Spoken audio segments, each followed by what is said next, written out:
Hello friends, তোমরা সবাই কেমন আছো? আশা করি খুব ভালো আছো। এটা আমার 15ই মের ব্রাইডাল ছিল। লোকেশান ছিল আমার বাড়ির পাশেই, রমণীমোহন গেস্ট হাউস। তো আমরা গেস্ট হাউসে পৌঁছে গিয়েছিলাম।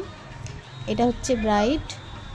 তোমরা ব্রাইডকে দেখে হয়তো বুঝতে পারছো যে ব্রাইডের একটু প্রবলেম ছিল ওর হেয়ারে। ওর হেয়ারটা একদমই কম ছিল বাট কোনো কারণবশত উঠে গেছে। অনেক ডক্টর অনেক কিছু করে ওই কটা হেয়ার বেরিয়েছে।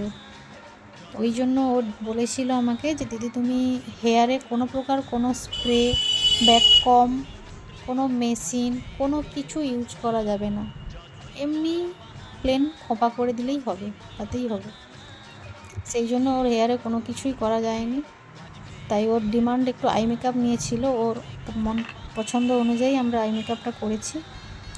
তোমরা ওকে দেখো, দেখে জানাও ওকে কেমন লাগছে। এটা হচ্ছে ওর ফুল লুক। ভালো লাগলে অবশ্যই লাইক কমেন্ট শেয়ার করবে। আর ব্রাইডাল বুক করতে চাইলে আমার সাথে কন্ট্যাক্ট করবে। আমার নাম্বার হলো 8436164972। ভিডিওটা ভালো লাগলে অবশ্যই লাইক কমেন্ট শেয়ার করবে। এটা হচ্ছে ওর ফুল লুক। দেখো ওকে কেমন লাগছে। ওর তো খুব পছন্দ ছিল যে আমার হেয়ারটা যাই হয়ে যাক, বেশ মুখের মেকআপটা খুব ভালো হয়েছে। তো আজকের মতো চলো, টাটা বাই, দেখা হবে নেক্সট ভিডিওতে। সবাই ভালো থাকবে। Thank you.